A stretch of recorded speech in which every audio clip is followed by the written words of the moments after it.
Hello student. Now in the growth and development chapter, as I told you earlier that plant growth and development is affected by many factors. ये factors अलग अलग कई तरह के हैं जिनको हमने दो पार्ट में डिवाइड किया था, इंट्रिंसिक फैक्टर यानी कि internal factor and extrinsic factor यानी कि एक्सटर्नल फैक्टर। फिर हमने कहा था भाई इंटरनल फैक्टर कौन से, तो इंटरनल फैक्टर में हमें दो मेजर चीज बताई। एक था genetical factor, genomic factor, genetical factor means genes से ग्रोथ का रेगुलेशन, और जेनेटिकल फैक्टर तो हर काम में रहेगा ही रहेगा और वो वैसे भी जेनेटिकल पार्ट के साथ हम स्टडी करते हैं। दूसरा इंटेंसिव फैक्टर में बताया था पीजीआर। पीजीआर क्या थे? Plant growth regulators, and these are actually the hormones. और फिर हमने पीजीआर भी पढ़े, total 5 PGR, auxin, gibberellin, cytokinin, ethylene and abscisic acid. और ये पीजीआर अलग अलग तरह के फिजियोलॉजिकल फंक्शंस को रेगुलेट करते हैं, प्रमोट करते हैं, इनिबिट करते हैं और पूरा ग्रोथ एंड डेवलपमेंट को रेगुलेट करते हैं। ये तो इंट्रिंसिक फैक्टर हुए। अच्छा, पीजीआर और ये जो इंट्रिंसिक फैक्टर हैं ये हमेशा एक्सट्रिंसिक फैक्टर के कोलैबोरेशन में काम करते हैं, कुछ अलग अलग नहीं है, सब मिलके काम करते हैं, तब एक फाइनल ऑर्गेनिज्म की ग्रोथ एंड डेवलपमेंट होता है। एक्सट्रिंसिक फैक्टर कौन से हैं? जो एनवायरमेंटल फैक्टर है, लाइट, टेम्परेचर, ऑक्सीजन और भी जो भी फैक्टर्स हैं ये एक्सटर्नल फैक्टर्स होते हैं।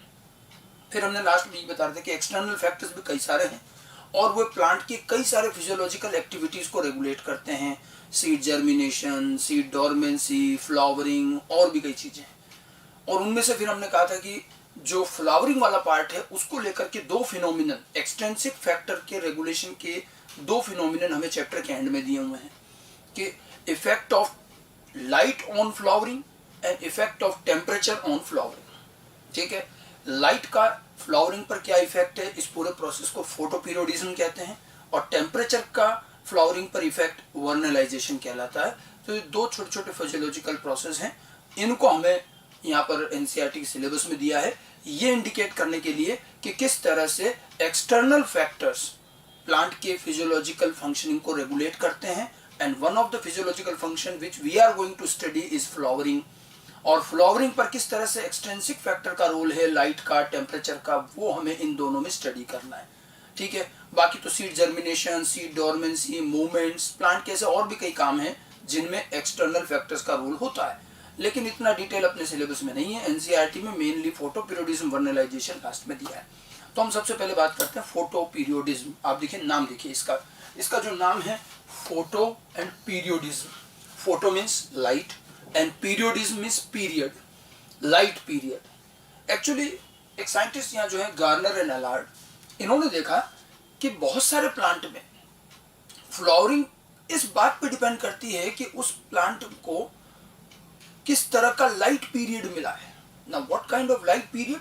हम नॉर्मली जो डे नाइट देखते हैं, आपने खुद ने देखा होगा कि क्या थ्रू आउट द ईयर हमारा जो डे लेंथ होती है, दिन जो होता है, क्या वो सेम आवर्स का होता है? क्या रात सेम आवर्स की होती है?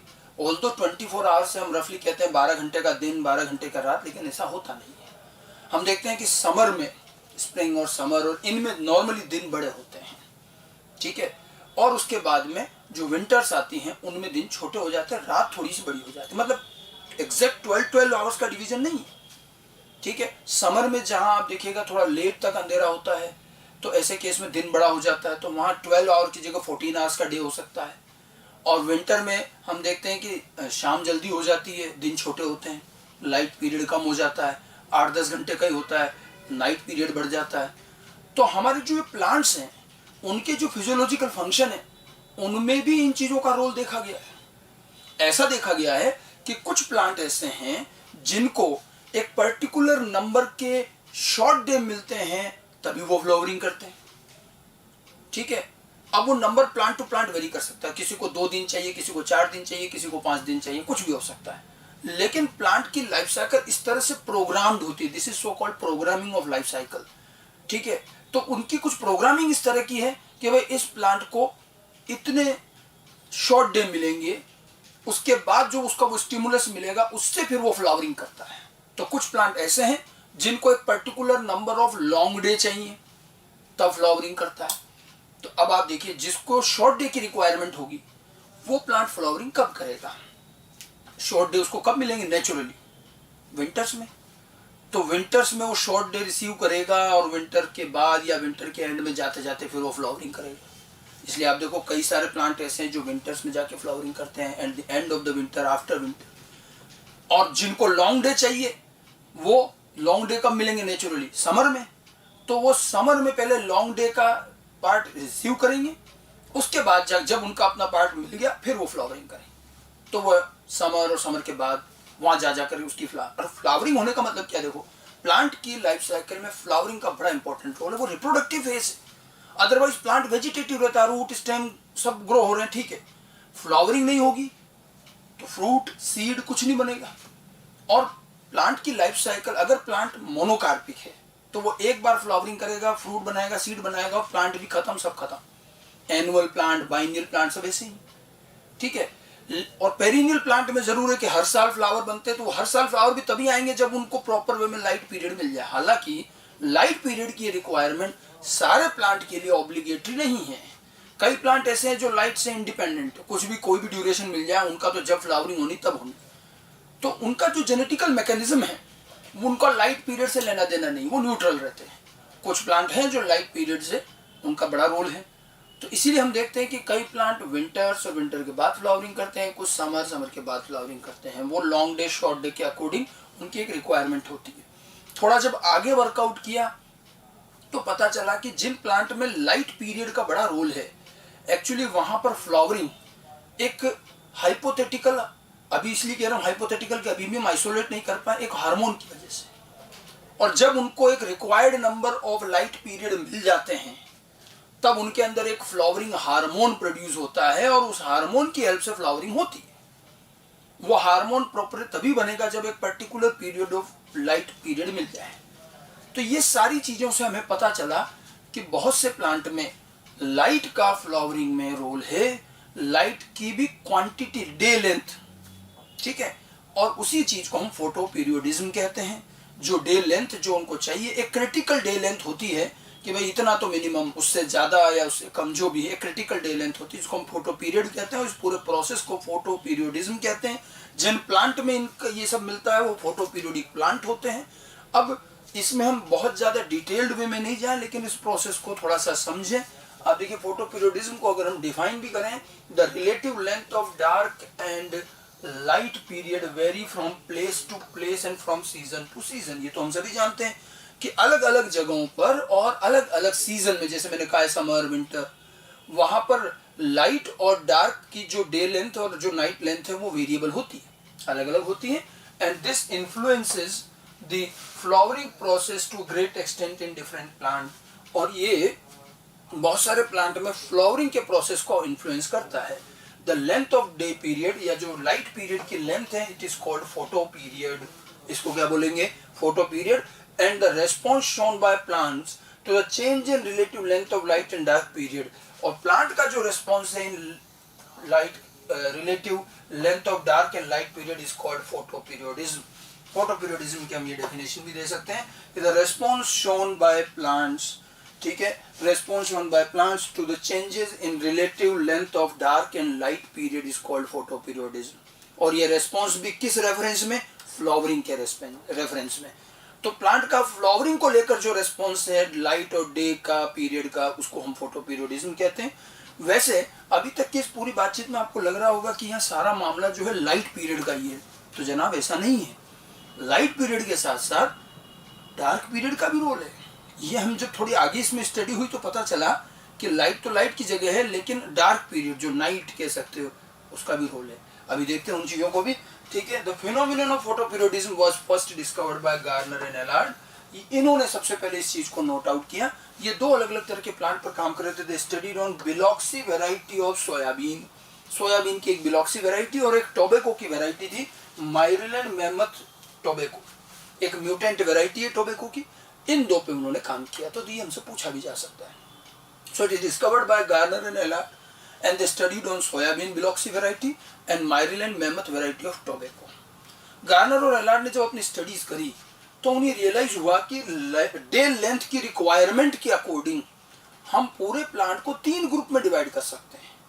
एक प्लांट वो हैं जिनको शॉर्ट डे रिक्वायर्ड होते हैं, एक वो हैं जिनको लॉन्ग डे रिक्वायर्ड होते हैं, और एक वो भी हैं जिनको डे लेंथ से कोई लेना देना नहीं है, और इसीलिए फिर इन्होंने पूरे प्लांट को 3 ग्रुप में डिवाइड किया लाइट पीरियड की रिक्वायरमेंट के बेस पर।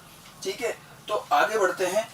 Garner and alert classified the plants in following group. ये जो 3 ग्रुप उन्होंने बनाए बेसिकली लाइट पीरियड की रिक्वायरमेंट के बेस पे। First one is the short day plant, SDP कहते हैं short, in short short day plant. नाम से दिख रहा है कि इनको short duration of day length चाहिए। ठीक है, और वो भी हर प्लांट की अपनी अलग अलग है कि कितने शॉर्ट डेज चाहिए, और उतने शॉर्ट डे मिलने के बाद ही वो फ्लावरिंग करेगा। नहीं मिले तो फ्लावरिंग नहीं होगी, the plant remain vegetative. Okay, short day plant, these plants gives flowers, ये कब फ्लावरिंग करेंगे, on exposure to photo period equal और shorter than the critical day length.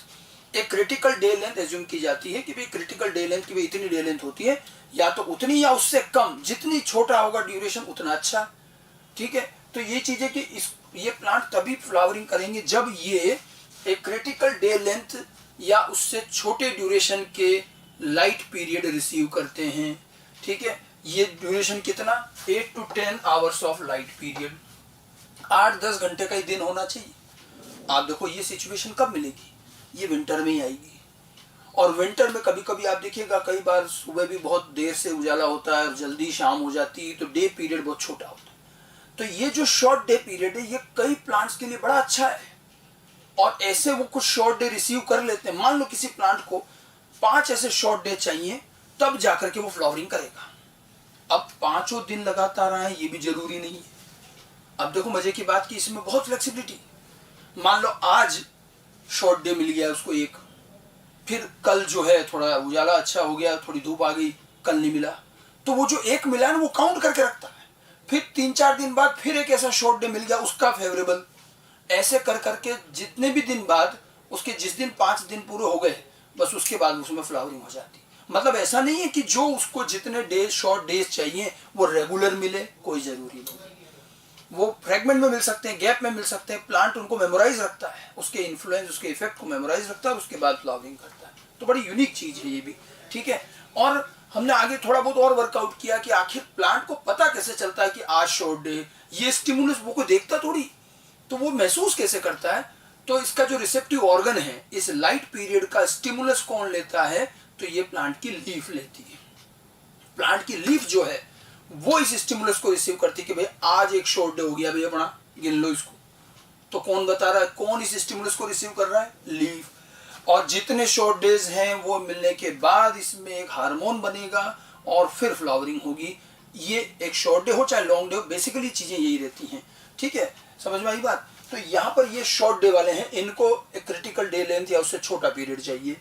अब यहाँ देखिए कि हमें लग रहा है कि इसके लिए छोटा दिन होना ज्यादा जरूरी है।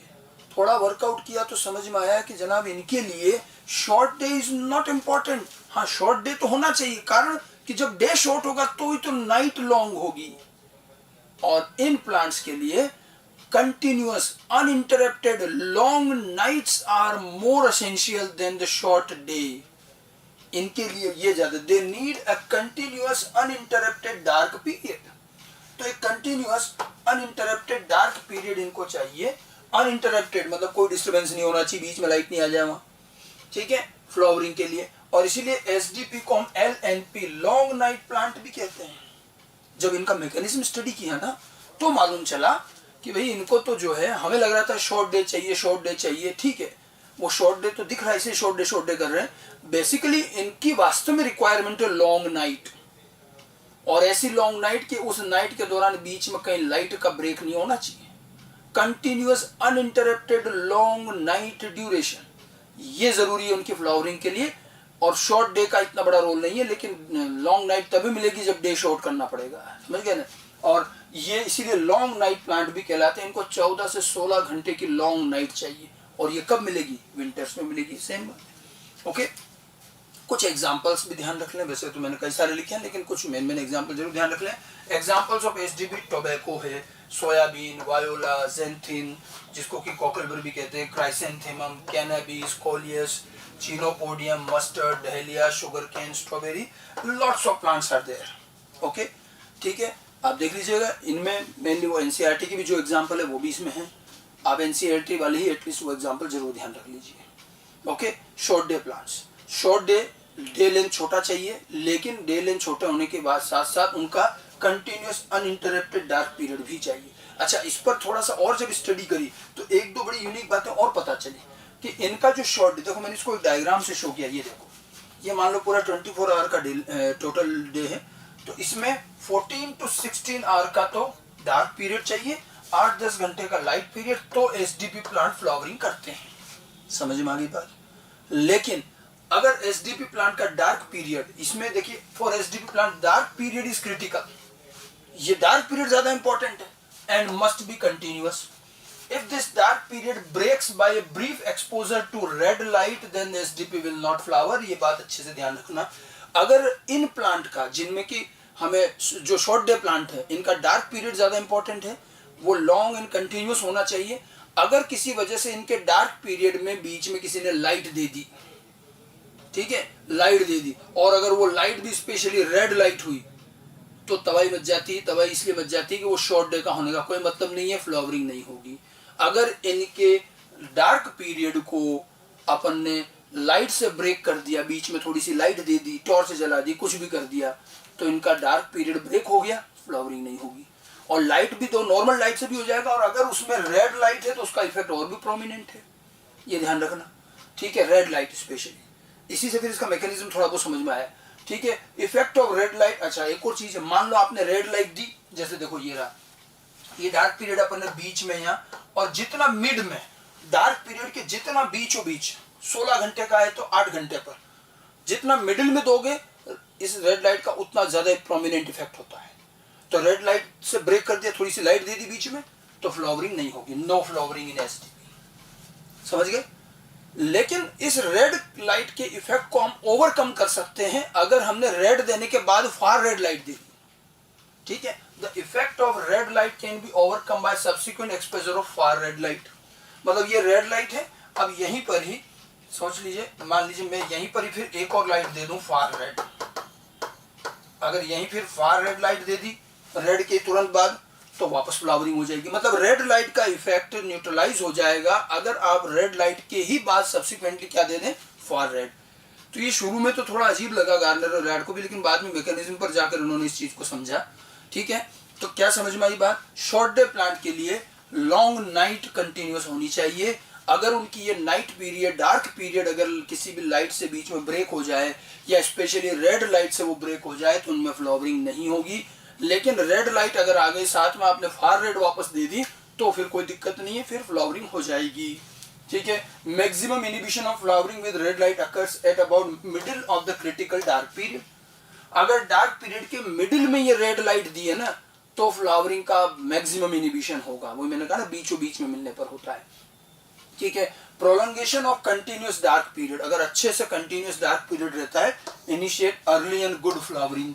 शॉर्ट डे प्लांट में फ्लावरिंग अच्छी हो, जल्दी हो, ज्यादा हो, इसके लिए उन्हें लॉन्ग नाइट पीरियड चाहिए होता है, इसलिए इनको लॉन्ग नाइट प्लांट भी कहते हैं, ठीक है। अब अगर जैसे मान लीजिए आपके गार्डन में भाई आपने कुछ ऐसे प्लांट लगा रखे हैं जो शॉर्ट डे प्लांट है, तो वो शॉर्ट डे प्लांट है, तो वो नॉर्मली विंटर में जब भी उस समय फ्लावरिंग करेंगे, लॉन्ग नाइट ड्यूरेशन पूरा मिले। अब अपन तो रात को गार्डन में चले गए, टॉर्च लगा के चेक कर रहे हैं मान लो कुछ, तो वो जो आपने लाइट दी ना रात को, वो कई प्लांट के लिए दिक्कत कर जाती, फिर उनकी फ्लावरिंग और लेट हो जाती। वैसे भी इस तरह के शॉर्ट डेज विंटर में भी कभी कभी मिलते हैं, कोई डेली थोड़ी होते हैं। तो ऐसे में प्लांट के लिए, इन प्लांट्स के रात के टाइम किसी तरह की लाइट का ब्रेक नहीं होना चाहिए, तभी ये अच्छे से फ्लावरिंग करते हैं। ये तो हुए short day plant. Then next one long day plant, just opposite हो गए इसके।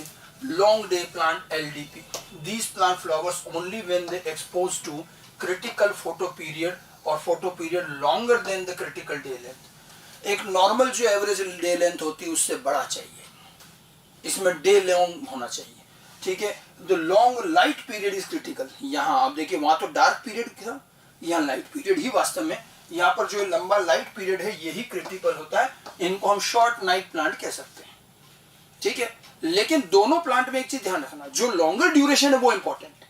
तो शॉर्ट डे प्लांट में लॉन्गर ड्यूरेशन डार्क पीरियड है, तो डार्क पीरियड वहां इंपॉर्टेंट है, और इधर लॉन्ग डे प्लांट में लॉन्गर ड्यूरेशन क्या है, लाइट पीरियड, तो यहाँ लाइट पीरियड इंपॉर्टेंट, जितना लंबा लाइट पीरियड होगा उतना बढ़िया, ठीक है। यहाँ नाइट छोटी होनी चाहिए, ये चीज समर में मिलती है अक्सर। अच्छा, बल्कि इसमें तो ये और देखा है कि अगर इनका जो छोटा सा नाइट पीरियड है, देखो डार्क पीरियड छोटा, लाइट पीरियड होना चाहिए, और अगर इनके डार्क पीरियड में भी हमने रेड लाइट जैसे वहां भी दी थी, इसके डार्क पीरियड को भी अगर हमने रेड लाइट से ब्रेक कर दिया तो यहाँ तो काम उल्टा है। वहां क्या हुआ था, डार्क पीरियड में रेड लाइट लगाई तो फ्लावरिंग बंद हो गई, यहाँ उल्टा है, यहाँ अगर डार्क पीरियड में रेड लाइट दी तो और बल्कि फ्लावरिंग अच्छे से होगी और जल्दी हो जाएगी, ये फ्लावरिंग इनिशिएट कर देगा। यहाँ लाइट ज्यादा इंपॉर्टेंट है, वहां डार्क ज्यादा इंपॉर्टेंट था, ठीक है। तो ये एग्जांपल ध्यान रखेंगे इसके, henbane, spinach, sugar beet, radish, carrot, wheat, larkspur, बहुत सारे एग्जांपल्स हैं ये जो लॉन्ग डे प्लांट है। A brief exposure of red light in the dark period stimulate flowering in long day plant. So it is opposite to the short day one.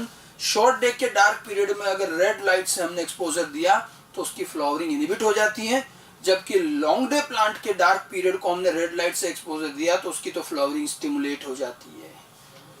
उन SDP में long dark period critical और important है, LDP में long light period important है flowering के respect से। आगे बात समझ में, और दोनों के थोड़े बहुत ही एग्जांपल ध्यान रखने हैं। इसके बाद में थर्ड जो कैटेगरी आती है वो आती है डे न्यूट्रल प्लांट, ठीक है। DNP डे न्यूट्रल प्लांट और intermediate plant, this plant do not need any specific critical day length for the flowering, जैसे जिया, मेज, कॉटन, टोमेटो, सनफ्लावर, कुकुम्बर। तो बहुत से प्लांट ऐसे भी हैं जिनको डे लेंथ से कोई लेना देना नहीं, छोटा मिले बड़ा मिले चलेगा, उनकी फ्लावरिंग हो जाती है अपने टाइम पर, तो वो न्यूट्रल प्लांट होते हैं। तो गार्नर एंड एलार्ड ने लाइट और डार्क पीरियड की रिक्वायरमेंट के बेस पर प्लांट्स को 3 ग्रुप में डिवाइड किया, SDP short day plant, LDP long day plant and DNP day neutral plant. आगे बात समझ में। फिर थोड़ा बहुत इसका जब मैकेनिज्म वर्कआउट किया तो सबसे पहले तो हमने ये सोचा कि आखिर ये कौन पता लगाता है कि आज शॉर्ट डे हो गया, आज लॉन्ग डे। तो मैंने कहा था कि ये स्टिमुलस कौन रिसीव करता है, लीव। और लीव जब ये स्टिमुलस रिसीव करती है तो ये भी जरूरी नहीं है कि लॉन्ग डे का या शॉर्ट डे का जो भी स्टिमुलस है वो कंटिन्यू मिले, वो ब्रेक में मिल सकता है कि एक बार आज हो गया, फिर 4 दिन बाद हो गया, फिर बाद में हो गया, तो भी काउंट हो जाता है। और तो और लीव जब स्टिमुलस रिसीव कर रही है तो ये भी कोई जरूरी नहीं कि पूरे प्लांट की सारी लीव को ये स्टिमुलस मिले तभी गिना जाएगा ना।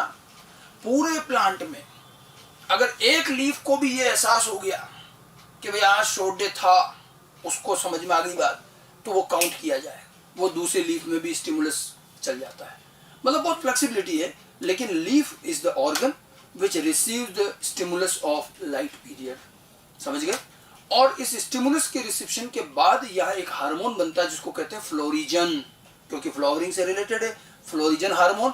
और फ्लोरिजन हार्मोन हम अज्यूम कर रहे हैं, इसे हाइपोथेटिकल हार्मोन, क्योंकि आज तक हम इसको हम आइसोलेट नहीं कर पाए, इसका केमिकल नेचर वगैरह ज्यादा कुछ पता नहीं, लेकिन ऐसा एक हाइपोथेटिकली सही, लेकिन ऐसा एक हार्मोन बनता है और बल्कि ये मोबिलाइज भी होता है। बहुत सारे एक्सपेरिमेंट किएगा, क्या इतना डिटेल अपने कोर्स में नहीं है, लेकिन ये ध्यान रखने कि एक हार्मोन अज्यूम किया गया और ये प्रोबेबली बनता भी है, हालांकि अभी तक आइसोलेट नहीं हुआ है। तो ये मैंने थोड़ा सा कंक्लूजन उसी चीज का लिखा है। It is also interesting to note that before flowering shoot apex modify themselves into flowering apex. ये तो वैसे नॉर्मल बात है कि जब फ्लावरिंग होनी होती है तो हमारे जो शूट एपेक्स होते हैं, जहाँ बर्ड्स होती हैं, वो फिर जो वेजिटेटिव जो बर्ड, एक्सिलरी बर्ड वगैरह होती हैं, ये फ्लोरल बर्ड में कन्वर्ट हो जाती है और वो फ्लावरिंग एपेक्स में, तभी तो वहां से फिर इन्फ्लोरेसेंस या फ्लावर निकलेंगे, ठीक है। Shoot apex of plant themselves can not receive photo period. तो ये फोटो पीरियड जो है शूट एपेक्स रिसीव नहीं करता। मैंने क्या कहा था, इसका stimulus the site of perception of light और dark is the leaves of plant. Plant की जो लीव्स होती हैं ये वो जगह जहां ये लाइट डार्क पीरियड का स्टिमुलस रिसीव होता है। एक बात ये ध्यान रखनी है, भले ही फ्लावरिंग तो फ्लावर कहाँ निकलेगा, फ्लावरिंग एपेक्स फ्लोरल बर्ड से, लेकिन इस लाइट डार्क पीरियड का स्टिमुलस लीफ रिसीव करती है। उसके बाद ये इंफॉर्मेशन एपेक्स में या बर्ड्स में जाती है और वहां फिर फ्लावर लगता है, ठीक है। It has been hypothesized that there is an hormonal substance known as florigen which is responsible for flowering, ठीक है। when plants are exposed to the required inductive photo period, the hormonal substance that is florigen migrates from leaves to shoot apex for inducing flowering। ठीक है, मतलब कहने का मतलब है कि एक हाइपोथेटिकल हार्मोन है फ्लोरिजन, और जब leaf required number of light period photo period receive कर लेती है तो फिर उसमें फ्लोरिजन बनता है, और ये फ्लोरिजन यहाँ से मोबिलाइज होकर कहाँ जाएगा, बर्ड्स में, एपिक्स में, जहां पर फिर फ्लावर अराइज होते हैं, ऐसा माना जाता है। फ्लोरिजन हार्मोन अभी तक आइसोलेट नहीं हो पाया है। समझ में आ गई बात।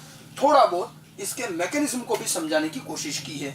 ये मैंने एक एनसीईआरटी का फोटो लगाया है यहाँ पर, आपको ये चीज एनसीईआरटी में मिलेगी तीनों टाइप के प्लांट को दिखाने के लिए कि देखिए इसमें क्रिटिकल फोटो पीरियड जब बड़ा रहता है तो फ्लावरिंग हो रही है, छोटे में नहीं हो रही, मतलब ये लॉन्ग डे प्लांट हो गया। छोटी सी बात है, सब देख के समझ में आ रहा है। यहाँ पर क्रिटिकल फोटो पीरियड अगर छोटा है तो देखो यहाँ पर, और क्रिटिकल फोटो पीरियड अबव उससे जा रहा है तो फिर फ्लावरिंग हो रही है, मतलब ये शॉर्ट डे प्लांट है। तो क्रिटिकल फोटो पीरियड के अबव अगर नहीं जा रहे हैं, ठीक है, तो शॉर्ट डे प्लांट, नहीं तो लॉन्ग डे प्लांट। मतलब जो क्रिटिकल फोटो पीरियड है उससे अगर ज्यादा फोटो पीरियड चाहिए तो फिर फ्लावरिंग हो रही है, ये लॉन्ग डे है। और क्रिटिकल फोटो पीरियड से ज्यादा नहीं चाहिए तो फिर वो शॉर्ट डे प्लांट होंगे, ये शॉर्ट डे प्लांट। और एक ये डे न्यूट्रल प्लांट है जिनको कि किसी तरह का कोई डे लेंथ की रिक्वायरमेंट नहीं है। ये तो एनसीईआरटी का डायग्राम है, आप एनसीईआरटी में भी देख सकते हैं, ठीक है।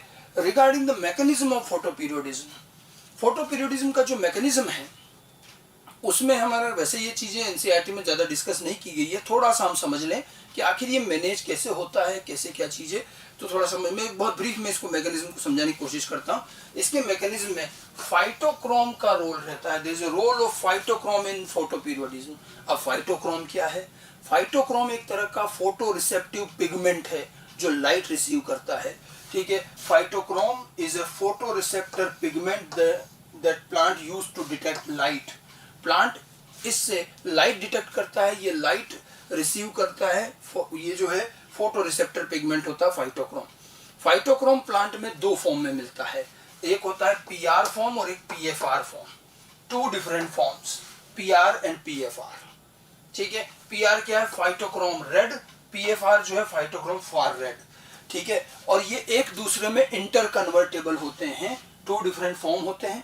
पीआर जो होता है वो red form of light receive करता है, और जब ये पीआर जो है red form of light receive करता है तो ये पीएफआर में कन्वर्ट हो जाता है, और पीएफआर फार रेड लाइट रिसीव करता है, जब वो फार रेड लाइट रिसीव करता है तो पीआर में कन्वर्ट हो जाता है। ये इंटर कन्वर्टेबल है। तो देखिए रेड लाइट एब्जॉर्बिंग फॉर्म है ये, कौन सा? पीआर। तो पीएफआर जो है ये फार रेड लाइट एब्जॉर्बिंग फॉर्म होता है, ये रेड लाइट एब्जॉर्ब करता है, ये फार रेड, वो तो स्पेक्ट्रम में आप जानते हैं, red light far red light, ठीक है। ये स्टेबल फॉर्म होता है, पीआर इज मोर स्टेबल, और जबकि पीएफआर जो है ये अनस्टेबल माना जाता है, ये इतना स्टेबल नहीं होता, ठीक है। फिजियोलॉजिकली पीआर जो होता है फिजियोलॉजिकली इनएक्टिव है, ये स्टेबल है लेकिन फिजियोलॉजिकली इनएक्टिव है, ये अनस्टेबल है और ये फिजियोलॉजिकली एक्टिव माना जाता है। ये दोनों का कंपैरिजन है। अब आप देखिए पीआर फॉर्म जो होता है ये शॉर्ट डे प्लांट में फ्लावरिंग इंड्यूस करता है और लॉन्ग डे प्लांट में इनहिबिट करता है, जबकि यहाँ उल्टा है, पीएफआर जो होता है ये फ्लावरिंग इंड्यूस करता है लॉन्ग डे प्लांट में, शॉर्ट डे में इनहिबिट करता है। समझ में आई बात? पहले तो फाइटोक्रोम समझ लें। फाइटोक्रोम का नाम आपको प्लांट फिजियोलॉजी में और भी दूसरे चैप्टर्स में मिल सकता है। फाइटोक्रोम जो है एक लाइट डिटेक्ट करने वाला या लाइट रिसीव करने वाला फोटो रिसेप्टर पिगमेंट है जो प्लांट में दो फॉर्म में मिलता है, पीआर एंड पीएफआर। पीआर जो है रेड लाइट एब्जॉर्ब करता है, पीएफआर फार रेड लाइट एब्जॉर्ब करता है। पीआर जो होता है वो स्टेबल है लेकिन फिजियोलॉजिकली इनएक्टिव रहता है क्योंकि वो स्टेबल भी है, और पीएफआर अनस्टेबल है और वो एक्टिव रहता है फिजियोलॉजिकली। ये देखा गया है कि पीआर फॉर्म जब ज्यादा होता है तो ये शॉर्ट डे प्लांट में फ्लावरिंग इंड्यूस करता है, जबकि पीएफआर लॉन्ग डे प्लांट में फ्लावरिंग इंड्यूस करता है, और ये दोनों फॉर्म एक दूसरे में इंटर कन्वर्टेबल होते हैं। आप देखो अब इसको जरा डायग्राम से समझते हैं। ये देखिए ये है पीआर फॉर्म जो P660 नैनोमीटर की लाइट एवरेज एब्जॉर्ब करता है, पीएफआर जो है और हायर 730 नैनोमीटर पीएफआर। पीआर जो होता है ये किसमें फ्लावरिंग कर रहा है? जब ये पीआर फॉर्म ज्यादा होगा तो फ्लावरिंग इन short day plant, short day plant में फ्लावरिंग करता है। पीएफआर जो होता है ये किसमें फ्लावरिंग इंड्यूस करेगा? जब ये ज्यादा होगा तो flowering in long day plant. तो जो फॉर्म जहां ज्यादा होगा, तो अब इसका मतलब जो शॉर्ट डे प्लांट है उनको क्या चाहिए? उनको चाहिए पीआर फॉर्म, और जो लॉन्ग डे प्लांट है उनको क्या चाहिएगा? उनको पीएफआर फॉर्म चाहिएगा फ्लावरिंग के लिए। अब देखिए जो पीआर फॉर्म है, ये रेड लाइट एब्जॉर्ब करता है और किस में चेंज हो जाता है, पीएफआर में। और पीएफआर अगर फार रेड लाइट एब्जॉर्ब करता है तो ये चेंज हो जाता है पीआर। ये दोनों एक दूसरे में बदल सकते हैं। पीआर रेड लाइट एब्जॉर्ब करके फार रेड पीएफआर में बदल जाएगा, पीएफआर फार रेड लाइट एब्जॉर्ब करके रेड में बदल जाएगा। ये तो रेड फार रेड स्पेसिफिकली होगी। लेकिन अगर हम नॉर्मल दिन की बात करें तो दिन के टाइम जब सनलाइट रहती है तो सनलाइट में पीआर जो है, सनलाइट में क्या होता है, पीआर पीएफआर में कन्वर्ट होता है धीरे धीरे, ठीक है। और रात के टाइम डार्क में पीएफआर वापस स्लोली स्लोली किस में चेंज हो जाता है, पीआर में। तो डार्क जब होता है तो पीआर जो है चेंजेस स्लोली टू पीएफआर। ये देखिए, एक तो नेचुरल लाइट डार्क कंडीशन में इनका क्या रोल है, और एक स्पेसिफिक जो मोनोक्रोमेटिक लाइट है, red light far red light, उसमें क्या है।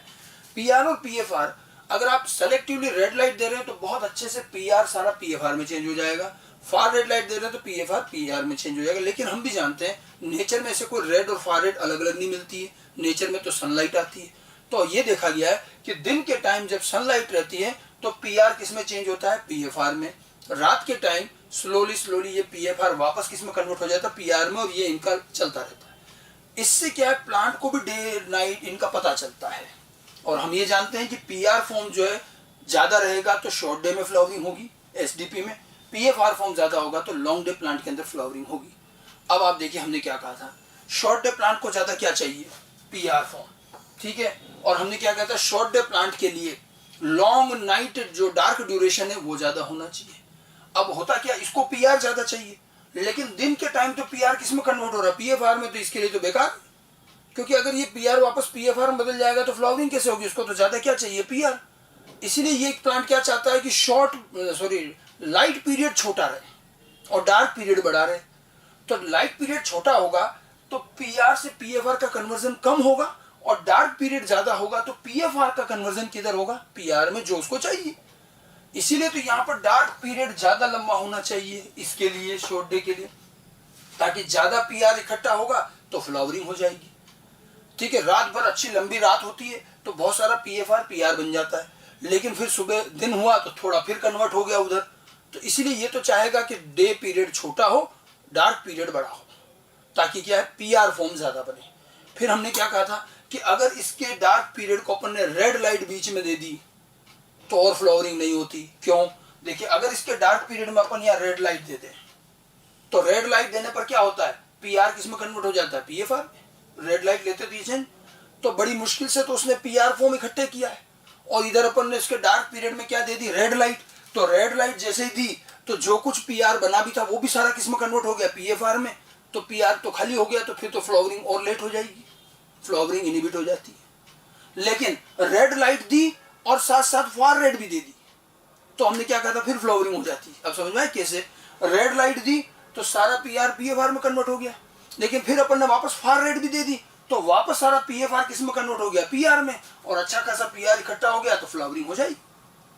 इसीलिए शॉर्ट डे प्लांट के लिए डार्क पीरियड लंबा अनइंटरप्टेड होना चाहिए, क्योंकि जितना लंबा डार्क पीरियड होगा उतना ज्यादा पीआर बनेगा, और जितना ज्यादा पीआर है उसी से फ्लावरिंग इंड्यूस हो जाएगी। अगर डार्क पीरियड में रेड लाइट डाल दी बीच में तो गड़बड़ हो जाएगी, सारा पीआर फिर पीएफआर में कन्वर्ट हो जाएगा तो फ्लावरिंग नहीं होगी।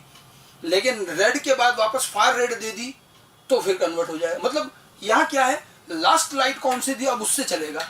जैसे मैंने इसके डार्क पीरियड में रेड दी, फ्लावर इनहिबिशन हो गया, फिर रेड के साथ फार रेड दे दी तो फ्लावरिंग वापस हो जाएगी, क्योंकि लास्ट में कौन आ गई, फार रेड, जिसने वापस कन्वर्ट कर दिया।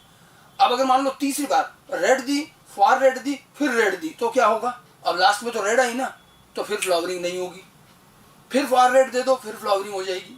मतलब कुल मिलाकर ये है कि यहाँ पर अगर रेड लाइट दोगे तो पीआर फॉर्म पीएफआर में कन्वर्ट हो जाता है तो फ्लावरिंग नहीं होती। फार रेड देने पर ये इफेक्ट वापस न्यूट्रलाइज होकर के पीआर बन जाएगा तो फ्लावरिंग हो जाएगी। अब उधर चलते हैं long day plant. Long day plant flowering कब करेंगे, जब उसमें पीएफआर ज्यादा हो, और पीएफआर ज्यादा कब इकट्ठा हो रहा है, दिन के टाइम। इसीलिए ये तो चाहते हैं कि लंबा दिन हो, लॉन्ग डे। जितना लंबा डे लेंथ होगा उतना ज्यादा पीआर पीएफआर में कन्वर्ट होगा, और ज्यादा पीएफआर मतलब फ्लावरिंग हो जाएगी। अब या तो वो चाहता है कि छोटा सा लाइट डार्क पीरियड हो ताकि थोड़ा बहुत ही वापस पीआर बने, और दिन ज्यादा बड़ा होना चाहिए तो पीएफआर ज्यादा हो। फिर हमने क्या कहा था, लॉन्ग डे प्लांट का डार्क पीरियड अगर रेड लाइट से ब्रेक किया तो फ्लावरिंग हो जाती है, बताया था ना कैसे। इसको क्या चाहिए, पीएफआर ज्यादा चाहिए। और ये तो दुखी इसलिए है कि रात में थोड़ा बहुत पीएफआर इसका वापस किस में बदल जाता है, पीआर में, क्योंकि थोड़ा तो डार्क पीरियड होगा, छोटा भी होगा तो लॉन्ग डे है। तो अब अगर आपने यहाँ लाइट दे दी रेड, जैसे आप रेड लाइट दोगे तो क्या होगा, जो पीआर है वो किस में कन्वर्ट होता है, रेड लाइट में, पीएफआर में। तो इसके तो मजे आ गए कि इसका जो थोड़ा बहुत पीएफआर से पीआर बन रहा था, वो भी अगर आपने रेड लाइट दे दी तो वो भी वापस किस में कन्वर्ट हो जाएगा, पीएफआर में, और पीएफआर ज्यादा होगी तो फ्लावरिंग हो जाएगी। इसीलिए लॉन्ग डे प्लांट का डार्क पीरियड अगर रेड लाइट से इंटरप्ट किया जाए तो फ्लावरिंग इंड्यूस होती है। शॉर्ट डे प्लांट का डार्क पीरियड अगर यहां रेड लाइट से इंटरप्ट करेंगे तो फ्लावरिंग इनहिबिट होती है। और ये आप पीआर पीएफआर से समझ सकते हैं। आगे बात समझ में, पहले अपने को ये ध्यान रखना है कि शॉर्ट डे प्लांट के लिए पीआर ज्यादा चाहिए, ठीक है, और लॉन्ग डे के लिए पीएफआर ज्यादा चाहिए, ठीक है। और पीआर ज्यादा कब मिलेगा, पीआर ज्यादा कब मिलेगा, तो जब डार्क पीरियड लंबा होना चाहिए, मेरे ख्याल से तब समझ में आ जाए, ठीक है। जितना लंबा डार्क पीरियड होगा तो पीएफआर जो है वो पीआर में कन्वर्ट हो जाएगा और फ्लावरिंग हो जाएगी, ठीक। और अगर हम डे लेंथ की बात करें तो दिन के टाइम पीआर पीएफआर में कन्वर्ट होता है, और पीएफआर ज्यादा होने पर लॉन्ग डे में फ्लावरिंग। तो अब आपको इससे समझ में आएगा कि हम शॉर्ट डे में डार्क पीरियड में लाइट बीच में इंटरप्ट करते हैं तो वहां फ्लावरिंग क्यों रुक गई, और लॉन्ग डे में डार्क पीरियड में लाइट से इंटरप्ट किया तो वहां फ्लावरिंग क्यों हो गई, ये अब समझ में आना चाहिए, ठीक है। यही चीजें हैं, पूरा इसका थोड़ा सा मैकेनिज्म अपने को ध्यान देना चाहिए। थोड़ा बहुत उसी से रिलेटेड कुछ कंक्लूजन लिखा है कि in short day plant during critical dark period PFR form gradually changes to PR which results in flowering. Short day में तो पीएफआर जो है वो रात के टाइम पीआर में कन्वर्ट होता है जिससे फ्लावरिंग होती है। Now if critical dark period is interrupted by red light for short duration then PR is again converted into PFR. अब ये शॉर्ट डे प्लांट की बात चल रही है, वहां अगर अपन ने रेड लाइट दे दी तो वापस पीआर पीएफआर में कन्वर्ट हो जाएगा, दस इनहिबिट्स फ्लावरिंग, और वहां फिर फ्लावरिंग इनहिबिट हो जाएगी क्योंकि पीआर कम हो गया वहां पर, ठीक है। अब the inhibitory effect can be reverse by subsequent far red light. Far red light दोगे तो वापस पीएफआर पीआर में कन्वर्ट हो जाएगा, तो फिर चल जाएगा काम। जो मैं आपको समझा रहा था वही एक समरी लिखिए। लॉन्ग डे में क्या हो गया, प्रोलॉन्गेशन ऑफ लाइट पीरियड और interruption of dark period by red light results accumulation of PFR. या पीएफआर एक्यूमुलेट होगा, इससे फ्लावरिंग होगी। लंबा लाइट पीरियड हो और या फिर इसके डार्क पीरियड में अपन ने बीच में थोड़ी सी रेड लाइट दे दी तो फिर पीएफआर एक्यूमुलेट होगा, इससे लॉन्ग डे में फ्लावरिंग हो जाएगी। तो ये पूरा फोटो पीरियडिज्म का मैंने ब्रीफ में आपको मैकेनिज्म समझाने की कोशिश करी है। लॉन्ग डे, शॉर्ट डे और डे न्यूट्रल, समझ में आई बात, किस तरह से लाइट का ड्यूरेशन फ्लावरिंग अफेक्ट कर रहा है।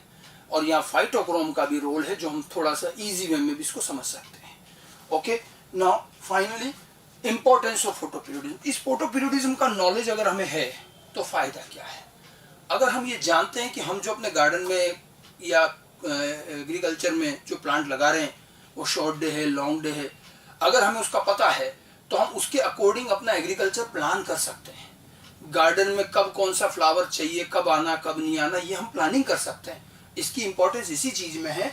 तो the knowledge of photo periodism effect is useful to commercial flower grower, जो फ्लावर ग्रो करते हैं लार्ज स्केल पर और फ्लावर की खेती करते हैं, उनके लिए बड़ा काम का है।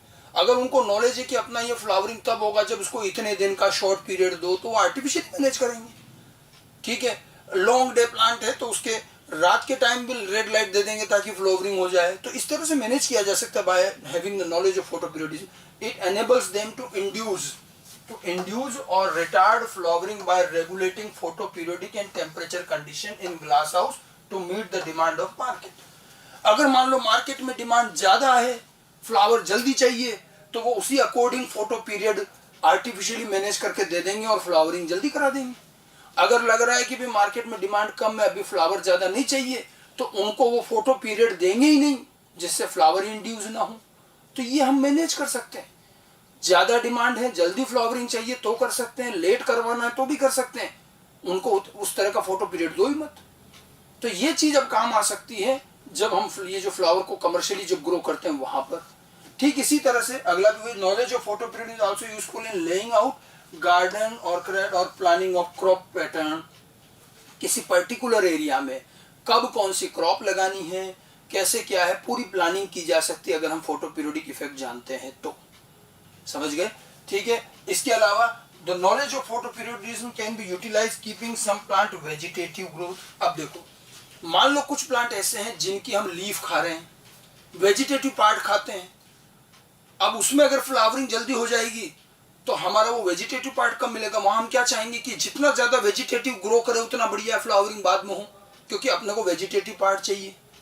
किसी में अगर मान लो फ्रूट चाहिए, फ्लावरिंग के बाद आता है, तो उसमें फ्लावरिंग जल्दी करा लें।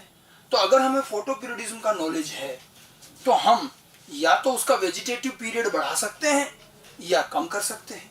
अगर प्लांट का वेजिटेटिव पार्ट हम यूज कर रहे हैं तो उसका वेजिटेटिव पीरियड बढ़ा दो, उसको रिक्वायर्ड फोटो पीरियड दो ही मत, तो आपको ज्यादा यील्ड मिल जाएगी लीफ वगैरह की, पालक वगैरह जो भी है। ठीक है। और अगर अपने को फ्रूट चाहिए तो इनका फोटो पीरियड जल्दी से दे दो इनके फोटो पीरियड, ताकि जल्दी फ्लावरिंग हो जाए, जल्दी मिल जाए। तो यील्ड बढ़ा सकते हैं हम यहाँ पर, to obtain higher yield of tuber, rhizome etcetera. ये वेजिटेटिव पार्ट जो जिनमें ट्यूबर, राइजोम, लीफ खा रहे हैं, उनमें हम क्या करें, इनको उतना फोटो पीरियड दे ही नहीं ताकि ये वेजिटेटिवली ज्यादा ग्रो करे। ठीक है। और keep the plant in reproductive stage, yield flower and fruit. Flower fruit चाहिए तो जल्दी करवा सकते हैं। तो ये सब हम अब आजकल मैनेज कर सकते हैं bye knowing the process of photo periodism. Okay. तो फोटो पीरियोडिज्म क्या चीज है, उसके अकॉर्डिंग कितने तरह के प्लांट होते हैं, शॉर्ट डे, लॉन्ग डे क्या चीज होती है, फिर फाइटोक्रोम कैसे इनको रेगुलेट करता है, फ्लोरिजन हार्मोन है, लीफ के द्वारा रिसीव होता है, ये सब चीजें ध्यान रखनी है।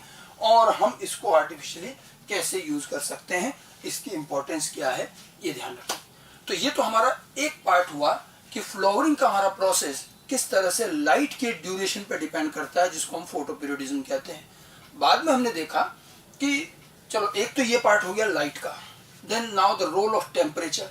हमने देखा कि प्लांट की फ्लावरिंग में टेम्परेचर का भी रोल है, और ये देखा गया कि कुछ प्लांट लो टेम्परेचर रिक्वायर्ड होते हैं, कि उनको एक पर्टिकुलर लो टेम्परेचर चाहिए उनकी लाइफ साइकिल में, पर्टिकुलर कभी न कभी।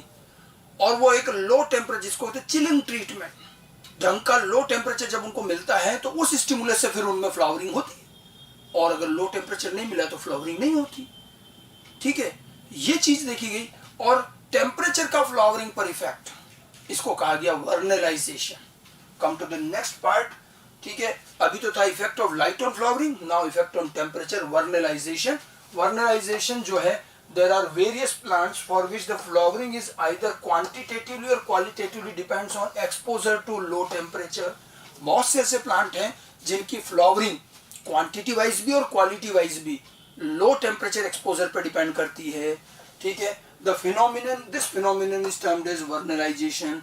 इन other words, promotion of flowering by a period of low temperature is called vernalization। Low temperature के पीरियड से फ्लावरिंग इंड्यूस करना, उसको प्रमोट करना, वर्नलाइजेशन कहना। Requirement of low temperature, requirement of chilling temperature, ठीक है, चिलिंग ट्रीटमेंट, ये vernalization है। ठीक है। सबसे पहले इसको क्लिपर्ट ने ऑब्जर्व किया था। He worked on winter and spring wheat.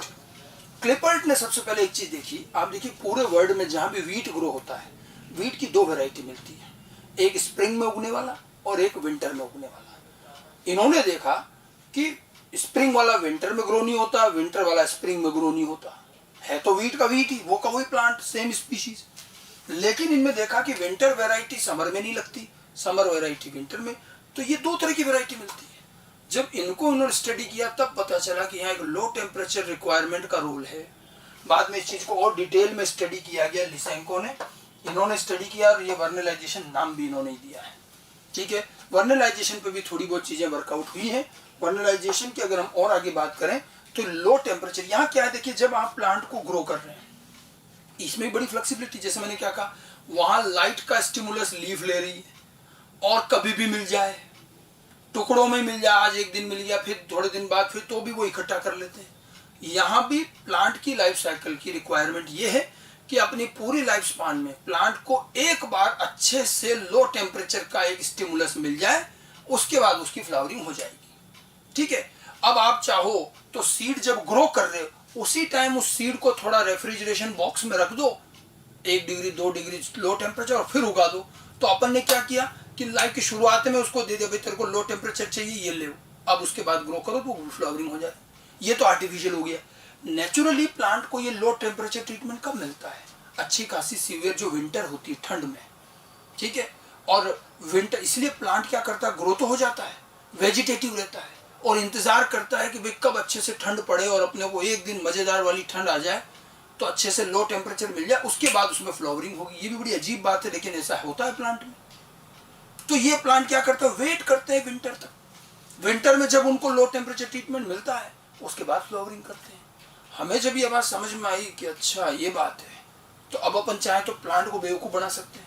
मैंने क्या कहा, प्लांट को उगाते समय पहले लो टेम्परेचर दे दो तो बेचारा को लगेगा अपना तो काम हो गया, जल्दी फ्लावरिंग हो जाएगी। अपने को लग रहा है कि नहीं, इसको अभी फ्लावरिंग नहीं करानी है तो इसको लो टेम्परेचर फील ही मत होने दो। अब वो तो अपन ग्लास हाउस में, रूम वगैरह में रख करके उसको लो टेम्परेचर फील ही नहीं होने दें और बेचारा प्लांट वेट ही करता रहता लो टेम्परेचर का। और जब लो टेम्परेचर दोगे तभी फ्लावरिंग करेगा, नहीं तो वो वेजिटेटिव ग्रो करेगा। अपने को अगर वेजिटेटिवली लंबे टाइम तक ग्रो करना है तो मत दो उसको लो टेम्परेचर। तो ये अब हम आर्टिफिशियली मैनेज कर सकते हैं। बट हमने ये चीज़ ऑब्जर्व करी कि कुछ प्लांट्स, सब में नहीं, कुछ प्लांट्स में ऐसी लो टेम्परेचर की ज़रूरत होती है और वो मिलने के बाद ही वो ग्रो होते हैं, ठीक है। Now the stimulus of low temperature कौन लेता है? वहाँ तो लीफ ने लिया था, यहाँ लीफ नहीं लेती। लो टेम्परेचर का स्टिमुलस लीफ नहीं लेती, वो लाइट का लेती। टेम्परेचर का स्टिमुलस कौन लेता है? Is perceived by the mature stem apex, जो शूट टिप होता है वो, और embryo of the seed. Seed का एम्ब्रियो भी ले लेता है। इसलिए तो हमने कहा था सीड को पहले आप फ्रिज में रखो और फिर ग्रो करो। तो फ्री एम्ब्रियो ले सकता है, मतलब मेरिस्टेमेटिक सेल्स जो होती है ना वो ये रिसीव करती है। तो वह शूट अपेक्स हो सकता है टिप पर, या फिर एम्ब्रियो वगैरह। ये लोग, ये जो है लो टेम्परेचर का स्टिमुलस रिसीव करते हैं। लो टेम्परेचर का स्टिमुलस रिसीव करने के बाद ये माना गया कि यहाँ भी एक हार्मोन बनता है, वर्नेलिन नाम दिया गया। और फिर ये हार्मोन जो है फ्लावरिंग इंड्यूस करता है, जैसे वहाँ फ्लोरिजन बना। वर्नेलिन को आज तक हम आइसोलेट नहीं कर पाए, बट ऐसा माना जाता है कि एक हार्मोन बनता है। हाइपोथेटिकल मान रहे हैं अभी हम ये, ठीक है। Now vernalin hormone is formed in response to vernalization. It is hypothetical, not being isolated yet, ठीक है। वर्नेलिन हार्मोन बनता है इस स्टिमुलस के बाद और फिर फ्लावरिंग होती है। लैब में हम ये कैसे करते हैं? Vernalization is done in lab at 1 to 10 degree in presence of oxygen and H2O। Plant को या उसके सीड को 1 डिग्री से 10 डिग्री डिपेंडिंग ऑन प्लांट, उनको हम लो टेम्परेचर पर रखते हैं in the presence of oxygen and water. तो अच्छे से एक लो टेम्परेचर ट्रीटमेंट दिया, उसके बाद ग्रो करते हैं, ताकि वो लो टेम्परेचर की रिक्वायरमेंट इसकी पहले ही पूरी कर दी ताकि अब फ्लावरिंग जल्दी हो जाए। अच्छा, एक और चीज है, इनमें देखा गया कि लो टेम्परेचर देने के बाद इनको जो फोटो पीरियड चाहिए वो भी देना पड़ता है। शॉर्ट डे है, लॉन्ग डे है, जैसा भी है ना, proper photo periodic induction is required after vernalization. तो लो टेम्परेचर दिया, उसके बाद उसको जो फोटो पीरियड चाहिए वो भी देने पड़ेंगे, तब जाके फ्लावरिंग होगी। मतलब फोटो पीरियडिज्म यहाँ भी आएगा कि प्रॉपर फोटो पीरियडिक इंडक्शन तो चाहिए, ठीक है। और ये लो टेम्परेचर ट्रीटमेंट हम आर्टिफिशियली भी दे सकते हैं और नेचुरली तो विंटर में मिलता ही है, ठीक है। इफ वर्नलाइज्ड प्लांट प्रोपेग्यूल, जिसको हमने वर्नलाइज्ड किया लो टेम्परेचर पर, अगर हम उसको निकाल के तुरंत वापस हाई टेम्परेचर पर रख दें तो लो टेम्परेचर का इफेक्ट खत्म। उसको बोलते हैं डीवर्नलाइजेशन।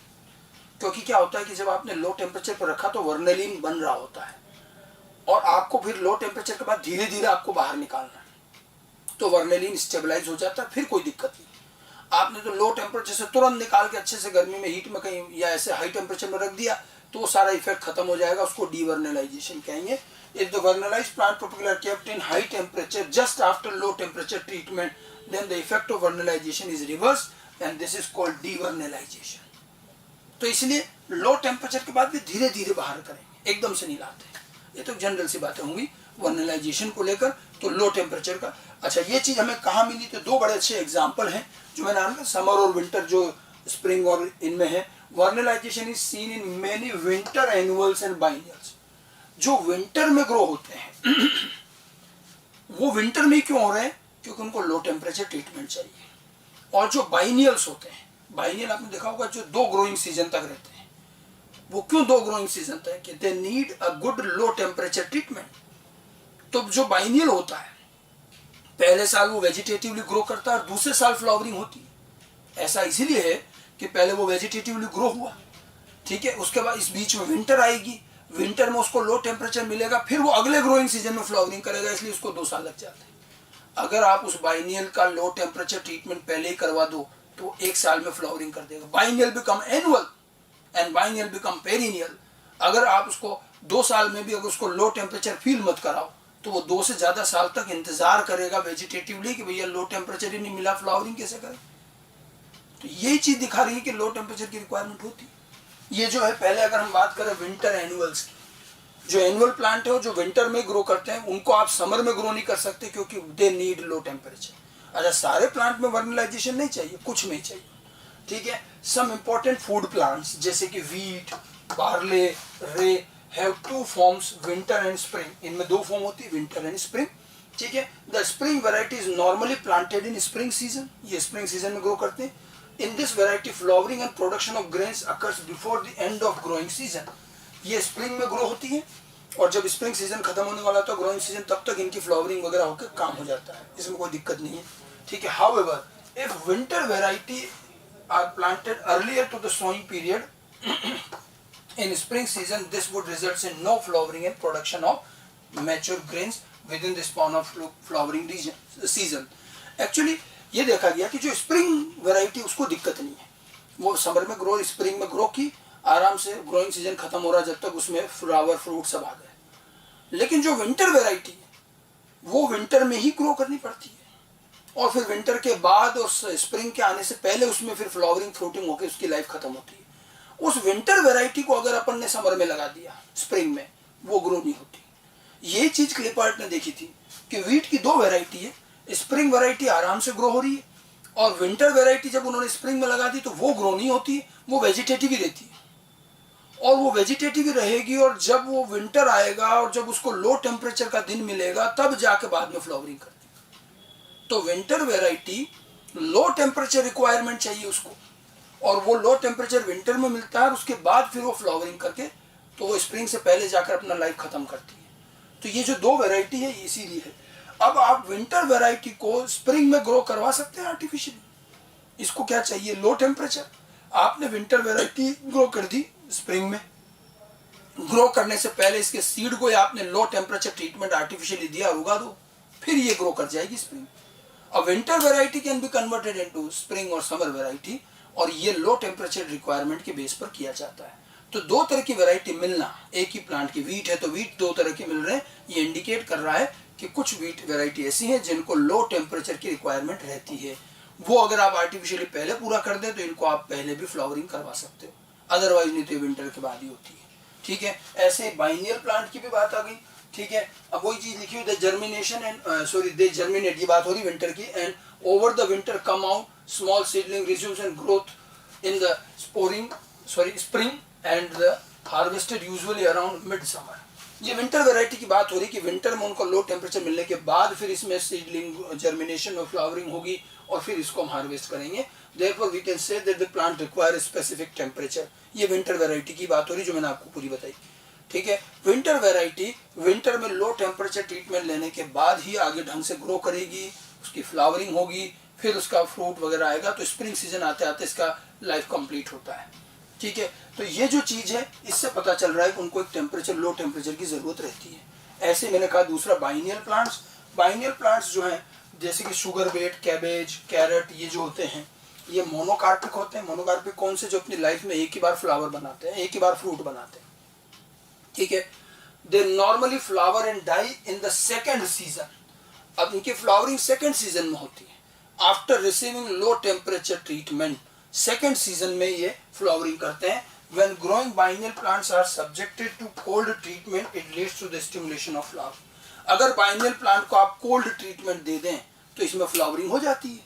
सो can we make a biennial into annual? Of course, just by giving cold treatment. अगर आप इसको लो टेम्परेचर ट्रीटमेंट दे दो तो ये दूसरे साल नहीं उसी साल ग्रो हो जाएगा और फ्लावरिंग हो जाएगी, फ्रूटिंग हो जाएगी, लाइफ साइकिल खत्म, बाइनियल एनुअल हो गया। और अगर आप चाहो तो उसको और लंबा ग्रो कर सकते हो, 2 साल में भी अगर उसको विंटर फील मत होने दो तो ये 2 से भी ज्यादा साल तक वेजिटेटिव ग्रो कर सकता है, it become perennial life plant हो जाएगा। तो ये चीज इंडिकेट कर रही है कि इन प्लांट्स में लो टेम्परेचर विंटर की जरूरत होती है। तो winter requiring plant, low temperature requiring plant, and this process is called vernalization. जब से हमने ये रियलाइज किया है, अब हम इन प्लांट को आर्टिफिशियली भी ये चीज दे करके अपना काम इजी कर सकते हैं, ठीक है। और वर्नेलिन हार्मोन का थोड़ा सा आप ध्यान रखिएगा, बाकी ऐसा इसका बहुत बड़े मैकेनिज्म में जाने की जरूरत नहीं है। इसकी इंपॉर्टेंस की अगर हम बात कर लें, द मेन रोल ऑफ वर्नेलाइज, अच्छा वर्ने ये एनसीईआरटी की लाइन है कि आखिर लो टेम्परेचर रिक्वायरमेंट रखा क्यों, क्या फायदा है। देखिए प्लांट की लाइफ साइकिल, हर प्लांट की अपनी प्रोग्राम्ड लाइफ है, तो कुछ प्लांट की प्रोग्रामिंग में लो टेम्परेचर की रिक्वायरमेंट डाल दी है।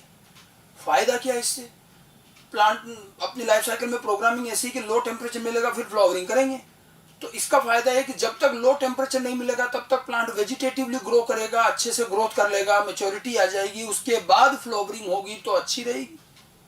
इसलिए डाला जाता ताकि वेजिटेटिवली वो अच्छे से ग्रो कर पाए, प्रिकॉशंस, जल्दी डेवलपमेंट नहीं हो, जल्दी फ्लावरिंग ना हो जाए, इसके लिए लो टेम्परेचर का एक बैरियर डाल दिया, ठीक है। The main role of vernalization is to prevent the precocious development, ये एनसीईआरटी का टर्म है और ये पूछा जाता है। प्रिकॉशियस डेवलपमेंट मतलब अर्ली रिप्रोडक्टिव डेवलपमेंट, जल्दी फ्लावरिंग ना हो जाए, प्लांट नहीं चाहता। प्लांट क्या चाहता है, पहले वेजिटेटिवली अपन मैच्योर हो जाए अच्छे से, फिर फ्लावरिंग करें, क्योंकि फ्लावरिंग में भी काफी एनर्जी लगती है। तो ये प्रिकॉशियस डेवलपमेंट को प्रिवेंट करता है, so that the plant have enough time to reach maturity, अच्छे से वेजिटेटिवली ग्रो हो, उसको मैच्योरिटी तक पहुंचने का पूरा वक्त मिले, ठीक है, उसके बाद फ्लावरिंग हो। इसलिए एक लो टेम्परेचर का बैरियर डाला है कि भैया लो टेम्परेचर मिलेगा फिर ही फ्लावरिंग करेंगे, तब तक वो अच्छे से वेजिटेटिवली ग्रो हो जाता है, मैच्योर हो जाता है, ठीक है। अब ये चीज मिलने के बाद हम अब इसको आर्टिफिशियली मैनिपुलेट कर सकते हैं एग्रीकल्चर में। Importance of vernalisation, vernalisation can B help in shortening the period between germination and flowering. अब वेजिटेटिव पीरियड को हम छोटा कर सकते हैं, जल्दी लो टेम्परेचर दे दो तो जल्दी फ्लावरिंग हो जाएगी, तो अपने को क्रॉप जल्दी मिल जाएगी, अगर हम चाहें तो कर सकते हैं, ठीक है। Thus more than one crop can be grown during a year। जिस सीजन में एक क्रॉप होती थी, अगर आप लो टेम्परेचर ट्रीटमेंट दे दो जल्दी फ्लावरिंग हो जाएगी, तो आप 2 बार ग्रो कर लो क्रॉप को। तो एग्रीकल्चर में इसका बेनिफिट लिया जा सकता है कि अगर हम इसका लो टेम्परेचर ट्रीटमेंट जल्दी दे दें तो जल्दी फ्लावरिंग हो जाएगी, ज़्यादा क्रॉप ले सकते हैं। या फिर एक फ़ायदा ये है कि जो कई बार बहुत सीवियर विंटर हो जाती है, ठीक है, लो टेम्परेचर चाहिए लेकिन कभी कभी ठंड इतनी ज़्यादा पड़ती है कि ज़्यादा ठंड से भी क्रॉप डैमेज हो जाती है, ठीक है, फ्रॉस्टिंग वगैरह ये सब चीज़ें, तो इससे भी प्लांट को बचा सकते हैं हम आर्टिफिशियली पहले ही लो टेम्परेचर दे दें ताकि वो टाइम से फ्लावरिंग हो जाए, और जो सीवियर कोल्ड है उससे बचा सकते हो प्लांट को। Sowing of winter crops in spring season after vernalization can be avoid killing of cereals in severe winter. Severe winter में हालांकि विंटर ट्रीटमेंट चाहिए लेकिन वो भी एक लिमिट तक, कई बार ठंड बहुत ही ज़्यादा पड़ जाती है तो क्रॉप वैसे डैमेज हो जाती है बहुत ही ज़्यादा लो टेम्परेचर से, इससे बचा सकते हैं। और इस विंटर वैरायटी को स्प्रिंग में ही ग्रो कर लेंगे आर्टिफिशियली लो टेम्परेचर दे करके, समझ गए।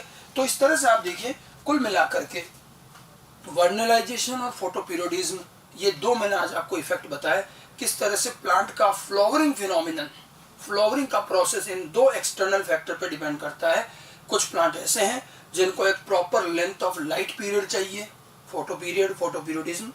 कुछ प्लांट ऐसे हैं जिनको एक प्रॉपर लो टेम्परेचर चाहिए तब वो फ्लावरिंग करते हैं। इस तरह की चीज़ें अलग अलग प्लांट में प्लान की गई हैं और ये कहीं ना कहीं किसी पर्पस से है। लो टेम्परेचर का रिक्वायरमेंट मेनली इसलिए ताकि प्लांट में जल्दी फ्लावरिंग ना हो, वो वेजिटेटिवली पहले अच्छे से ग्रो हो, मैच्योर हो, उसके बाद हो। हम अब आर्टिफिशियली कैसे भी यूज़ करें वो अलग बात है। ऐसे लाइट की रिक्वायरमेंट भी है, so it depends on the different plant. ये सारे प्लांट के लिए कॉमन नहीं है, कुछ प्लांट में लाइट का इफेक्ट है, कुछ में टेम्परेचर का है, कुछ में दोनों भी हो सकता है और कुछ में दोनों नहीं भी हो सकते।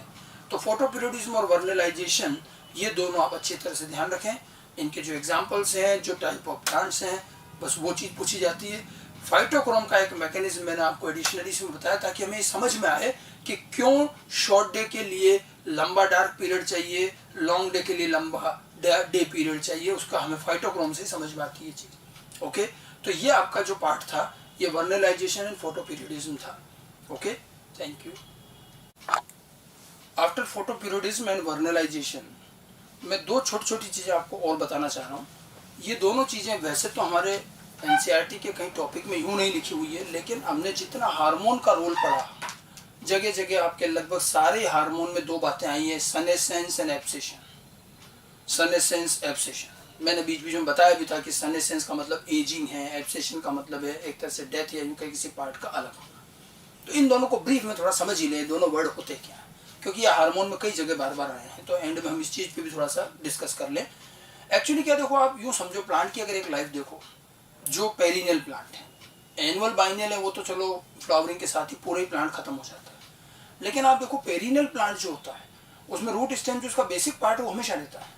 हर साल उसमें नई लीफ आती है, वो अच्छे से ग्रो होती हैं, बढ़िया नई लीफ निकलती है, ग्रो होती है, बड़ी बड़ी हो जाती हैं। उसके बाद में फिर आप देखोगे पर्टिकुलर टाइम के बाद वो धीरे धीरे डल होने लगती है, येलोइश हो जाती है और अल्टीमेटली टूट के गिर जाती है। और एक समय ऐसा आता है जब प्लांट की सारी लीफ गिर जाती है। हम हिंदी में कई बार कहते हैं पतझड़ आ गया, ठीक है। ये जो पतझड़ है, इस तरह के प्लांट डेसिडियस प्लांट कहलाते हैं। इनकी लाइफ में आप देखो हर साल लीफ नहीं आएगी, फिर ग्रो हो जाएगी, फिर वो हट जाती है, फिर नहीं आती है, चलता रहता है। उधर दूसरी तरफ फ्लावर है, फ्रूट है, फ्लावर है, फ्लावर से फ्रूट बना। और फ्रूट के केस में तो हर प्लांट में होता है कि फ्रूट जब बनेगा तो पहले कच्चा रहता है, फिर उसकी राइपनिंग होती है, वो पक जाता है। उसके बाद फ्रूट हम लोग जरूर एक पत्थर मार के तोड़ के गिरा रहे हैं, आप न भी मारो तो फ्रूट एक पर्टिकुलर टाइम के अपने आप गिर जाता है, प्लांट खुद ही गिरा देता है उसको, तो वो अपने आप से उसको डिटैच कर देता है। तो ये जो सारा प्रोसेस है ये सेनेसेंस एब्सिशन में हम समझ सकते हैं। सेनेसेंस का मतलब क्या, पहले ही समझें। सेनेसेंस देखा जाए तो आप प्लांट में जैसे लीफ आई एक नई, अब वो पहले तो यंग लीफ निकली बर्ड से, फिर वो ग्रो हो रही है, अच्छे से मैच्योर हो गई, तब तक तो पॉजिटिव ग्रोथ चल रही है उसमें।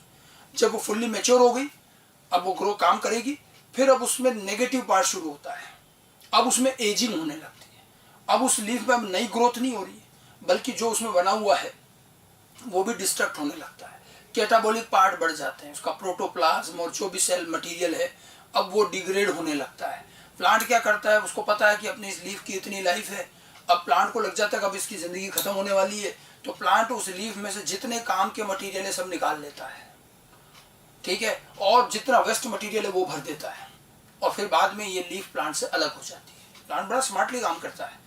प्लांट अपने पार्ट को देख लेता है कि अब इस पार्ट का लाइफ खत्म हो गया, तो उसमें से यूजफुल मटेरियल, जितना रिजर्व फूड, जो भी अच्छी चीज़ें हैं वो विड्रॉ कर लेता है और नया बनाना बंद कर देता है। तो इस पूरे प्रोसेस को एजिंग कहते हैं, यही सेनेसेंस है। और बल्कि कई प्लांट तो आपको पता है वो तो गिरेगी, उसमें वेस्ट मटेरियल भी डाल देते हैं, ठीक है। उसके बाद ये जब गिरती है, गिरने के प्रोसेस को एब्सिशन कहते हैं। अच्छा, मतलब रिप्रोडक्टिवली जब मैच्योर हो गया, अब उसके बाद जो नेगेटिव ग्रोथ, एक तरह से एजिंग है, वही सेनेसेंस। इसको हम डिफाइन कैसे करते हैं, period of degradative changes from reproductive maturity to the death of an organ और प्लांट। प्लांट के ऑर्गन की या प्लांट की डेथ, और वो रिप्रोडक्टिवली मैच्योर हुआ तब। आप देखिए प्लांट जब हमने जर्मिनेट किया तो ग्रो हुआ, नई लीफ आई, वो ग्रो हुई, तो ग्रोथ मैक्सिमम आ गई, ये रिप्रोडक्टिव मैच्योरिटी कह दो आप। अब उसके बाद से जब उसकी डेथ होती तो ये उतार है। अब यहाँ क्या हो रहा है, वो एजिंग के साइन दिखाएगा। अब उसमें नया कुछ नहीं हो रहा, बल्कि जो है वो कम किया जा रहा है। इसी पीरियड को, मतलब रिप्रोडक्टिव मैच्योरिटी के बाद से लेकर डेथ तक के टाइमिंग को हम सेनेसेंस कहते हैं। ये एजिंग है एक्चुअली, ठीक है। During senescence gradual destruction occurs. अब इसमें डिस्ट्रक्शन होगा मेनली प्रोटोप्लाज्म का destruction, cell, tissue, organ, plant functioning of the plant and plant part, ठीक है। प्लांट के वेरियस जो भी ये सेल्यूलर स्ट्रक्चर हैं उसमें डिस्ट्रक्शन होने लगता है। कोई और तरह का फिजियोलॉजिकल नया काम कुछ नहीं होता, बल्कि डिस्ट्रक्शन होगा, ठीक है। During senescence high rate of catabolism start. अब कैटाबॉलिज्म बढ़ जाता है, अब नया सिंथेसिस नहीं होगा, बल्कि कैटाबॉलिज्म ब्रेक डाउन होगा, और जो भी यूजफुल चीजें वो प्लांट विड्रॉ भी कर लेता है under the control of growth hormone. और ये सारा काम ग्रोथ हार्मोन के कंट्रोल में होता है, ठीक है। और ये ग्रोथ हार्मोन कौन से हैं जो सेनेसेंस को एनहांस करते हैं, एब्सिसिक एसिड एंड इथाइलिन। आपको पहले भी बताया, एबी और इथाइलिन दोनों सेनेसेंस प्रमोट करते हैं, ठीक है। Senescence occurs as a result of ageing, यही एजिंग के according and leading to the death of the plant part और होल प्लांट। पूरे प्लांट की भी डेथ हो सकती है अगर एनुअल बाइनियल है, पेरिनियल है तो पर्टिकुलर पार्ट यानी कि लीफ है, फ्रूट है, ऐसा कुछ हो सकता है, ठीक है। तो सेनेसेंस का मतलब एक तरह से एजिंग है कि फुल मैच्योरिटी होने के बाद से लेकर डेथ तक का पार्ट, वो एक तरह का सेनेसेंस है, एजिंग का टाइम है। कैटाबॉलिक पार्ट ज्यादा रहेगा, डिस्ट्रक्शन होगा, नई ग्रोथ नहीं होगी, नया कोई सिंथेसिस ज्यादा नहीं होगा, और धीरे धीरे वो पार्ट ओल्ड होकर के एजिंग होता जाएगा और अल्टीमेटली खत्म हो जाता है। इसको सेनेसेंस कहते हैं। और जब वो टूट के अलग होता है वही प्रोसेस कहलाता है एब्सिशन। एब्सिशन क्या है, डिटैचमेंट ऑफ सेनेसेंट और mature plant organ like leaf, fruit, flower due to change in hormonal activity. Plant में हार्मोनल एक्टिविटी से ही सनेसेंस भी आया, और फिर अल्टीमेटली वो सनेसेंस्ड ऑर्गन जो है वो प्लांट से डिटैच होता है। डिटैचमेंट को एब्सिशन कहते हैं, टूट के अलग होना। ठीक है, इसमें क्या होता है, करते कैसे, इसके मैकेनिज्म है अपना एक पूरा, लेकिन हम चलो उतना डिटेल में नहीं जाए, पर ध्यान रखिए जैसे मान लीजिए ये स्टेम है और यहाँ से ये एक लीफ निकल रही है, ये लीफ है ऐसे, तो अब जीव जहाँ लीफ है जिस जगह, अब ये लीफ जो है ओल्ड हो गई, अब क्या होता है यहाँ पर एक पूरी एक लेयर बनती है, यहाँ जो है थोड़ी सी अलग ही तरह की आपको सेल्स की एक लेयर दिखेगी जिसको हम एब्सिशन लेयर कहते हैं।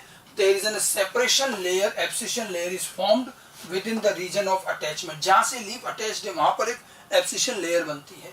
ठीक है, ये सेल थोड़ी सी अलग ही दिखती है और बिल्कुल पास ये एक अलग ही लेयर बनती है। ठीक है, एब्सिशन लेयर बनेगी, ये सब हार्मोनली कंट्रोल होता है। एब्सिसिक एसिड और इथाइलिन ये दोनों ही सेनेसेंस एंड एब्सिशन प्रमोट करते हैं। तो एक एब्सिशन लेयर बनेगी, उसके बाद इस लेयर की जितनी सेल्स हैं, सारी सेल देखो प्लांट की सारी सेल मिडिल लेमिला से चिपकी हुई होती हैं। अब इस लेयर की मिडिल लेमिला डिसॉल्व कर देते हैं, मिडिल लेमिला डिसॉल्व होती है cell wall layers, and middle lamella dissolve by the activity of cellulase and pectinase enzyme. Cellulase और पैक्टिनेज मिडिल लेमिला डिसॉल्व कर देगा, सेल वॉल लेयर डिसॉल्व कर देगा, और जैसे यहाँ की सेल वॉल लेयर डिसॉल्व हुई तो ये लीफ यहाँ से अलग हो जाएगी। तो जब अगर लग गया कि अब ये प्लांट ऑर्गन पूरी तरह से सनेसेंट हो गया है, अब इसमें इसको गिराना ही है, तो एक जहाँ अटैचमेंट होता है ये लीफ में भी होगा, ये फ्रूट में भी होगा। फ्रूट भी तो अपने आप गिरता है, वो भी ऐसे ही होता है कि एक एब्सिशन लेयर बनेगी, फिर वहाँ की सेल्स की सेल वॉल और मिडिल लेमिला डिसॉल्व कर दी जाएगी, जिससे ये प्लांट से अपने आप डिटैच हो जाएगा। ठीक है, और ये जो पूरा पार्ट है एब्सिसिक एसिड और इथाइलिन हार्मोन इस पूरी एब्सिशन के प्रोसेस को कंट्रोल करते हैं। एब्सिशन ही नहीं बल्कि सेनेसेंस एंड एब्सिशन दोनों को ये दोनों हार्मोन कंट्रोल करते हैं। तो हमने जो जहाँ बार बार जगह पर सेनेसेंस एब्सिशन ये वर्ड पढ़े हैं, इसका मीनिंग क्या होता है, इसलिए मैंने लास्ट में आपको ये दोनों चीज़ बताई कि इन दोनों का मीनिंग क्या है। सेनेसेंस एजिंग और एब्सिशन एक तरह से डिटैचमेंट। ओके, तो प्लांट ग्रोथ एंड डेवलपमेंट का ये चैप्टर पूरा, इसमें जितनी चीज़ें आपके एनसीईआरटी सिलेबस में दी हैं वो मैंने आपकी पूरी कवर की। तो ये हमारा प्लांट ग्रोथ एंड रेगुलेटर का चैप्टर खत्म होता है। इसको आप एनसीईआरटी से भी देख लें, बिल्कुल एनसीईआरटी के साथ साथ वो भी रीडिंग कर लें, और जो बाकी के जो नोट्स हैं आप इसको कॉपी कर लें, और साथ साथ दोनों चीज़ें पढ़ लें। एनसीईआरटी के एग्जाम्पल और जो प्रोसेस दिया उसी को फॉलो करते हुए चलें। Okay, thank you.